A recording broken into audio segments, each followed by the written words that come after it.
कविता अपने माता पिता की बहुत लाडली थी। 3 बड़े भाइयों की बहन थी। कोई भी चीज़ मांगने पर उसी वक्त सामने हाजिर हो जाती थी। पूरे घर में रौब था उसका। पूरे परिवार और नौकरों पर राजकुमारी की तरह हुक्म चलाती थी कविता। स्कूल में भी पूरा रौब था उसका। बड़े घर की लाडली जो थी वो। उसके ठाट बाट बड़ी गाड़ी में आना जाना, हर दिन नया फैशन देखकर हर कोई उससे दोस्ती करना चाहता था। थोड़े ही दिनों में उसके बहुत से दोस्त बन गए। पूरे कॉलेज में उसकी अपनी ही एक पहचान थी। इन दिनों उसके घर एक रिश्ता आया। खानदानी लोग थे और पापा की पुरानी जान पहचान थी उनके साथ। कविता के साथ कोई ज़बरदस्ती नहीं थी, पर कविता ने फिर भी हाँ कर दी, क्योंकि वो अपने परिवार से बहुत प्यार करती थी। वह जानती थी वो लोग उसका अच्छा ही सोचेंगे। लड़के का नाम राज था। राज काफ़ी पढ़ा लिखा और समझदार लड़का था। ससुराल वाले भी बहुत अच्छे थे। ससुराल में कविता की जगह वैसे ही थी जैसे मायके में। कोई भी काम कविता की सलाह के बिना नहीं होता था। सबकी लाडली बहू बन गई थी वो। फिर उसके घर में एक बेटे का जन्म हुआ। राहुल कविता को जान से प्यारा था। पोता पाकर ससुराल वाले तो फूले नहीं समाते थे। कविता कभी कभी सोचती कि उसकी किस्मत कितनी अच्छी है। उसका हर अपना उसे कितना प्यार करता है। चाहे जीवन में कैसा भी समय आए, मेरे अपने हमेशा मेरे साथ ही रहेंगे। मैं कभी अकेली नहीं हो सकती। कितनी खुशकिस्मत हूँ मैं। पर शायद कविता की खुशियों को उसकी अपनी ही नज़र लग गई थी। एक दिन वो मायके जाने की जिद कर बैठी। राज को बहुत काम था, लेकिन वो फिर भी उसे ले गया। रास्ते में उसकी गाड़ी किसी दूसरी गाड़ी से टकरा गई। कविता, राज और राहुल बहुत बुरी तरह से जख्मी हो गए। काफ़ी दिनों के इलाज के बाद राज और राहुल तो ठीक हो गए, लेकिन कविता पूरी तरह ठीक ना हो सकी। सर पर चोट लगने के कारण वो अपनी आंखों की रोशनी खो बैठी थी। अब कविता की किस्मत जैसे उल्टे पांव चलने लगी। मायके वाले कुछ दिनों तक उसे मिलने आते रहे, फिर कभी कभार फ़ोन करके ही पूछ लेते कि अब कैसी हो। धीरे धीरे ये सिलसिला भी कम हो गया। ससुराल वालों की सहानुभूति भी कम होने लगी। घर में किसी को पास बैठने के लिए कहती तो जवाब मिलता, बहुत काम है, अब तुम भी हाथ नहीं बटा सकती। राज भी चिड़चिड़ा हो गया था। बस राहुल ही था जिसके साथ हंसते खेलते उसका वक्त गुजरता था। एक दिन कविता के हाथ से कुछ सामान गिर गया, जिसकी वजह से राहुल को हल्की सी चोट लग गई।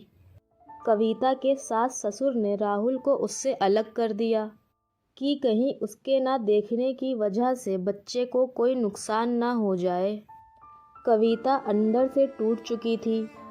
एक दिन उसने सबके सामने मायके जाने की इच्छा रखी तो राज उसे तुरंत मायके छोड़ आया, जैसे कि वह भी यही चाहता था। लेकिन राहुल को उसके साथ नहीं भेजा गया। कविता राहुल से कभी दूर नहीं रही थी, पर अपनी कमी के कारण उसने ज़्यादा बहस नहीं की। कविता को लगा कि वो 3-4 दिन वहाँ रहेगी तो थोड़ा हवा पानी बदल जाएगा, क्योंकि वो कितने दिनों से कहीं भी बाहर नहीं गई थी। उसने सोचा घर वाले भी इतने दिनों बाद उसे देखकर कितने खुश होंगे। कविता के घर पहुंचने पर सब लोग बहुत खुश हुए। खाने में सब कुछ कविता की पसंद का ही बना था। उसने अपने मम्मी पापा और भाई भाभीयों से दिल खोलकर बातें की। उनके छोटे छोटे बच्चे भी बुआ के साथ घुल मिल गए थे। रात को सोने के वक्त जब वो कपड़े बदलने लगी तो उसे पता चला कि उसका बैग तो बहुत भरा हुआ था।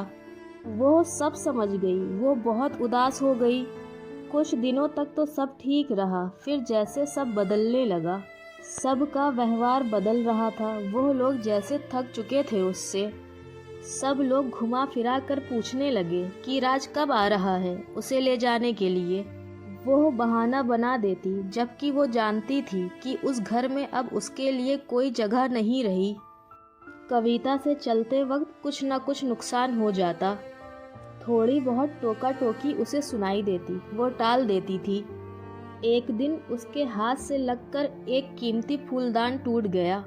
छोटी भाभी ने बहुत हंगामा मचाया।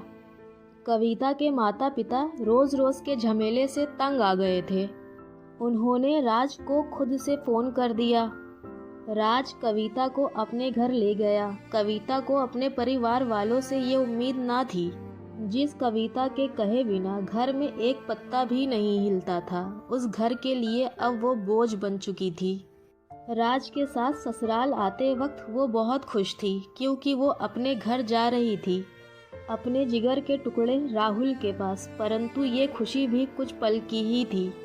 सारा बंदोबस्त पहले ही किया हुआ था। कविता को सीधे ऊपर वाले कमरे में पहुंचा दिया गया।